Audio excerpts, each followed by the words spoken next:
What's up, SC Nation? Welcome back to another AWS session, although this is not going to be a typical AWS session. I want to give you some updates and to get something off my chest in hopes that it would help you as well. Some information about me in case you were not aware. I've never been technically gifted. You talk to people who've been coding since they were 3 years old, or who've developed networks, or they have their own home lab that they developed in their spare time while they're like half asleep and they figured out stuff. I've never been that guy. Everything I got, I had to work very hard on mentally, and I've practiced until the concepts clicked in my head. And at that point, I can explain it to others. I've been good at that. I've been gifted with that. Luckily, I have a gift.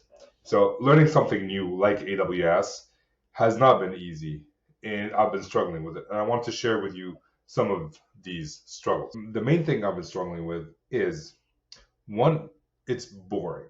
I'm not finding the technology that I'm learning interesting.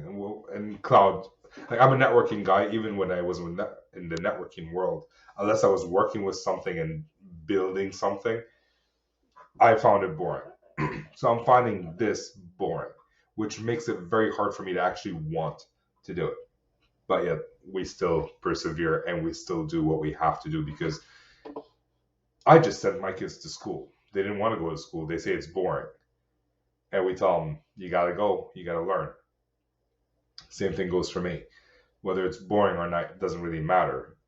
I mean, I would love to do something fun, sure, but it's not always like that. It's not always fun. Sometimes you just have to do things. And this is one of them. So that's the first thing. The second thing that I'm finding sometimes is that it's foreign to me. Coming from a networking world, from IP MPLS, from someone grabbing fiber optics or Ethernet cables and plugging them from one router to the next and then configuring routes on it. This is a little bit different. I'm not a data center guy. So I'm having a hard time linking it to what I know, which is, if you've noticed the videos, I do a lot of analogies like, hey, compare it to this, or like, think about it this way, or think about it that way. I have to compare it to something for it to link in my head. And it's taken some time. That's another struggle. The third thing that I'm having issues with is shiny object syndrome. There are things that I need to learn for work. There are things that I need to learn for VDSEs. And there are things that I want to learn for fun. And some of them are complementary, but many of them are contradictory. There's a bunch of things that I want to learn, and I can't learn all at the same time. And when I decide, you know what, I'm going to learn AWS. AWS is such a long journey that along the way, you get pulled in, like, hey, what if I just pause AWS and look at something else? Like coding.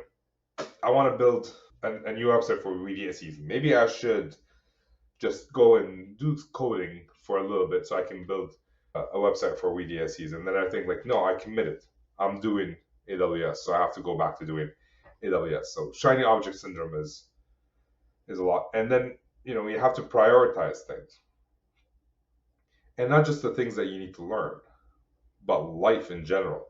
Like, there's work, there's family, there's side hustle, there's fitness, health, mental sanity. All these things are like, they're tugging at you, asking you to prioritize them. Family is always first. No matter what, they're always first. But on the other hand, if you don't work, you can't take care of your family. So work and family, now they're competing for each other. Right? We're in a demanding job. And then you have your mental sanity, where I have a side hustle with VDSEs, where I help a lot of people. I get a lot of messages telling me how much I help them. So now that's competing for a priority, because I'm helping people. It makes me feel good. It makes my wife, when I tell her, like, hey, I saw this message. Look at this message from this person. Look how much I helped.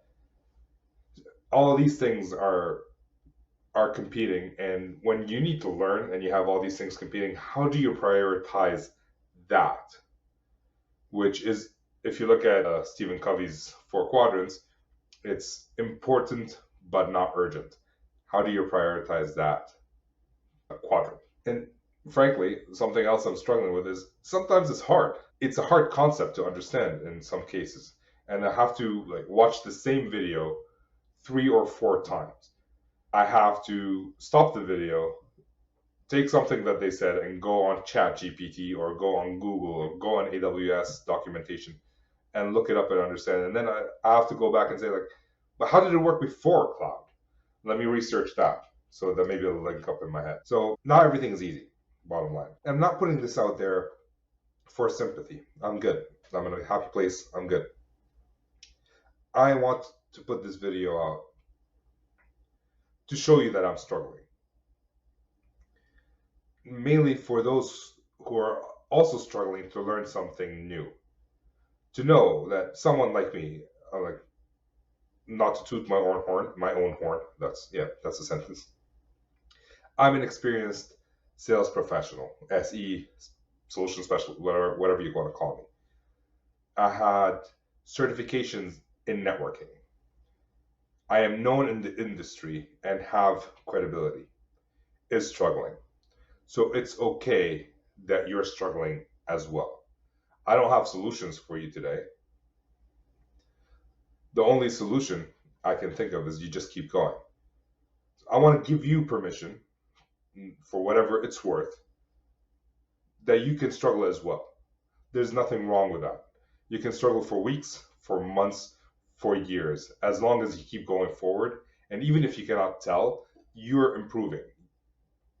So just keep on struggling, keep learning, and keep the journey going.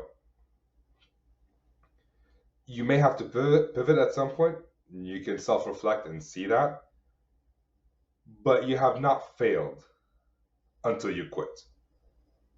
Someone much smarter than me said that. So get back to work, get back to the grind, and get back to the struggle.